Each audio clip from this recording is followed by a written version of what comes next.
Hi friends, welcome to village అభిరుచి. నా పేరు భారతి. ఈరోజు మన ఛానల్లో మినప వడలు, పిల్లలు ఇష్టంగా తినే ఈ మినప వడలు అప్పటికప్పుడు చేసుకొని తినొచ్చండి. 2 అవర్స్ ముందు నానబెడితే చాలు, పర్ఫెక్ట్గా నానిపోతుంది. పొట్టున్న మినపప్పు తీసుకుని శుభ్రంగా 2 గంటల ముందు కడుక్కొని నానబెట్టుకున్నాను. చూసారా, నానింది. ఇప్పుడు మిక్సీలో వేసుకొని మెత్తగా, మనం ఎక్కువ పలుచగా కాకుండా ఇలా వడలకు వచ్చేలా రుబ్బుకొని పక్కన వేసుకోవాలి. మిక్సీలో పిండి గిన్నెలోకి తోడుకున్నానండి. ఇప్పుడు వడలకి కాల్చిన ప్రాసెస్ మొత్తం చూసేద్దాం. ముందుగా 1 ఇంచి అల్లం తీసుకొని చిన్న చిన్న ముక్కలుగా కట్ చేసి వేసుకున్నాను.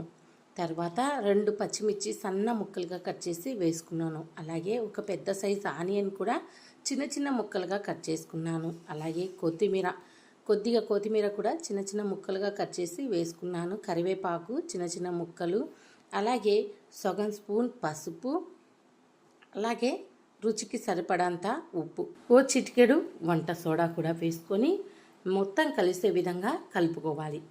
ఇవన్నీ వేస్తేనే మినప వడలకి టేస్ట్ వస్తుందండి. ఎందుకంటే మనం అలసంద వడల మాదిరిగా అన్నీ కలిపి రుబ్బుకోకూడదు. ఇప్పుడుగా స్టవ్ పైన కడాయి పెట్టి డీప్ ఫ్రైకి సరిపడంత ఆయిల్ వేడెక్కిన తర్వాత ఇప్పుడు ఈ పిండి వడలకు వస్తుందా రాలేదా అని చూసుకోవాలి. చూసారా, నాకైతే వడలు వేసుకునే విధంగా పర్ఫెక్ట్గా సెట్ అయ్యింది. ఈ విధంగా వడలుగా చేసుకొని మధ్యలో హోల్ పెట్టేసి వేడి వేడి ఆయిల్లో మనం ఈ మినపగారెలు వేసుకున్నారంటే పిల్లలు ఎంతో ఇష్టంగా తింటారు. అస్సలు ఎప్పుడు చేసినా ఇలా చేసుకున్నారంటే సూపర్గా ఉంటాయి. కనీసం మీరు 1 గంట ముందు మినపప్పు చాలా తొందరగా నానిపోతుందండి.